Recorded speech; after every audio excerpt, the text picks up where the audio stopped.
వాటికి సంబంధించిన ఏది మెడికల్ పరంగా ఏది చేయగలుగుతామో మా డాక్టర్లతోని వారి సలహా ప్రకారం ఏ విధమైన వైద్య సౌకర్యం అందించాలో తప్పకుండా అందజేస్తాం. మేము ఎక్కడ కూడా ఎందుకంటే మేము ఆ మంత్రి శాఖ బాధ్యత తీసుకుని 3 నెలలు అవుతుంది. ఆ 3 నెలల్లో కూడా దివ్యాంగులకు సంబంధించినటువంటి పిల్లల చదువు పరంగా గాని, వారికి ఈ మూగ పరంగా వైద్య పరంగా గాని ప్రత్యేకంగా దృష్టి పెట్టినాము. ప్రత్యేకంగా శ్రద్ధ పెట్టినాము.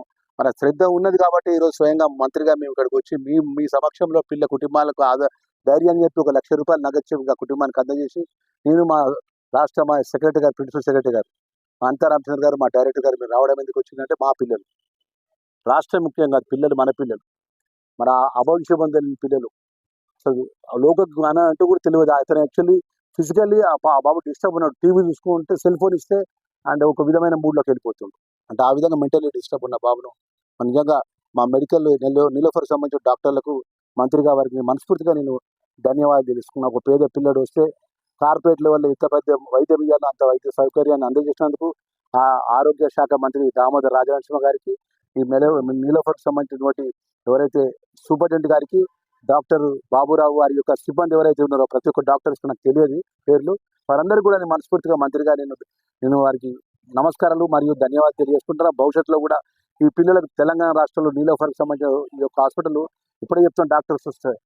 సుమారు రోజుకు 1600 మంది పిల్లలు పేషెంట్స్ వస్తుంటారు సార్.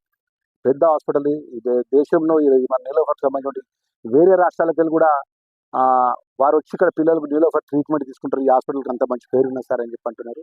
మరి యొక్క ఆ డాక్టర్ల కష్టము అంత గొప్పగా ఉన్నది, ఆ వైద్య సౌకర్యం అంత గొప్పగా ఉన్నది కాబట్టి వేరే రాష్ట్రాలకు కూడా మన నీలోఫర్కి వస్తున్నారు. ఈ నీలోఫర్ ఇంకా మెరుగైన స్థాయిలో ముందుకెళ్లే విధంగా మేము కూడా స్వయంగా ముఖ్యమంత్రి గారు కూడా ఇక్కడ మొదటిసారి నీలోఫర్ వెల్ఫేర్ ఎస్టీ డిజబుల్ మినిస్టర్గా మొదటిసారి ఈ నీలోఫర్ హాస్పిటల్ వచ్చిన ఇక్కడ ఏ సమస్యలు ఉన్నా కూడా నేను ముఖ్యమంత్రి గారి దృష్టి తీసుకెళ్లి నీలోఫర్ హాస్పిటల్ ఇంకా గొప్పగా పిల్లలకు మంచి వైద్య సౌకర్యం అందించే విధంగా మౌలికమైన సదుపాయాలు ఏర్పాటు చేసే విధంగా మా బాధ్యత నిర్వర్తిస్తాన విషయం మీ ద్వారా మనం చేస్తుంది సార్. ఇది ఒక సంఘటన కాలేదు, చాలా సంఘటనలు కుక్కల్లో.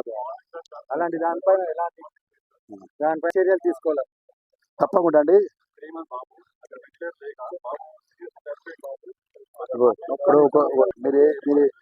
మీరు ఏదైతే చెప్తున్నారో తప్పకుండా ప్రత్యేకంగా గతంలో చాలా సంఘటనలు జరిగాయి. ఎక్కడో సంఘటన విషయం ఇప్పటివరకు ఫుల్ స్టాప్ జరగాలి. ఈరోజు ప్రత్యేకమైన శ్రద్ధ పెడుతున్నాం. ప్రత్యేకమైన శ్రద్ధ పెట్టి ఈ రోజు అంటే ఇప్పుడు ఈ ఇష్యూ లోపల ఇప్పటి నుంచి ఈ ప్రభుత్వం వైద్యపరంగా సౌకర్యం అందజేస్తామనే విషయం